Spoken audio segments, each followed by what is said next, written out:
Assalamualaikum warahmatullahi wabarakatuh. Perkenalkan, nama saya Habibatul Hikmah dari kelas D3 Rekamedis. Tahun 1946, komputer dengan sorot program konsep dipublikasikan yang kemudian dikenal dengan komputer IAS. Struktur komputer IAS terlihat pada gambar 2.1. Komputer ini terdiri atas memori utama untuk menyimpan data maupun instruksi, arithmetic logic unit ALU untuk mengolah data biner, kontrol unit untuk melakukan interpretasi instruksi-instruksi di dalam memori sehingga adanya eksekusi instruksi tersebut. Struktur CPU. CPU terdiri dari dua bagian utama, yaitu unit kendali, kontrol unit, dan unit aritmatika dan logika ALU. CPU atau Central Processing Unit dapat dikatakan juga otak dari komputer itu sendiri.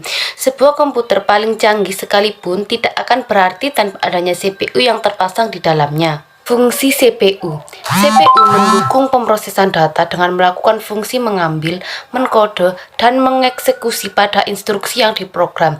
Secara bersamaan, fungsi-fungsi ini sering disebut sebagai siklus instruksi. Memori merupakan istilah generik yang merujuk pada media penyimpanan data sementara pada komputer. Setiap program dan data yang sedang diproses oleh prosesor akan disimpan di dalam memori fisik. 5 kinerja, 6 tipe fisik, 7 karakter fisik. Berikut adalah penjelasannya. Lokasi. Ada 3 lokasi keberadaan memori dalam sistem komputer. CPU. Memori ini built-in berada dalam CPU, mikroprosesor, dan diperlukan untuk semua kegiatan CPU. Memori ini disebut register. Register digunakan sebagai memori sementara dalam perhitungan maupun pengolahan data dalam prosesor. Internal. Memori ini berada di luar si prosesor, tetapi bersifat internal terhadap sistem komputer dan diperlukan oleh CPU untuk proses eksekusi operasi program, hingga dapat diakses secara langsung oleh prosesor CPU tanpa modul perantara. Memori internal sering juga disebut sebagai memori primer atau memori utama. Memori internal biasanya menggunakan media RAM. Eksternal.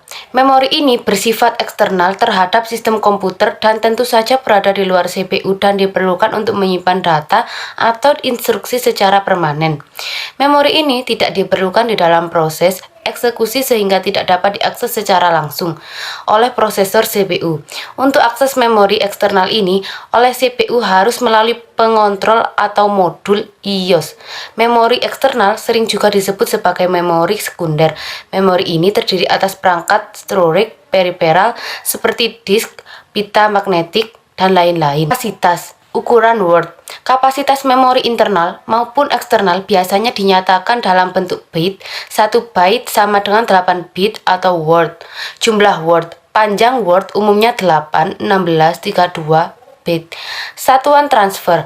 Word merupakan satuan alami organisasi memori. Ukuran word biasanya sama dengan sejumlah bit yang digunakan untuk representasi bilangan dan panjang instruksi. Blok adalah jumlah bit yang dibaca atau dituliskan ke dalam memori pada suatu saat. Pada memori eksternal, transfer data biasanya lebih besar dari suatu word. Metode akses. Terdapat 4 jenis pengaksesan satuan data, yaitu sequential access. Memori diorganisasikan menjadi unit data yang disebut record. Aksesnya dibuat dalam bentuk urutan linear yang spesifik. Informasi pengalaman dipakai untuk memisahkan record-record dan untuk membantu proses pencarian. Mekanisme baca atau tulis digunakan secara bersama, shared read atau write mekanis, dengan cara berjalan menuju lokasi yang diinginkan. Untuk mengeluarkan record, waktu akses record sangat bervariasi. Contoh, sequential access adalah akses pada pita magnetik. Direct access. Seperti sequential access, direct access juga menggunakan shared read atau write mekanis SM, tetapi setiap blok dan record memiliki alamat yang unik. Berdasarkan lokasi fisik, aksesnya dilakukan secara langsung terhadap kisaran umum general vicinity.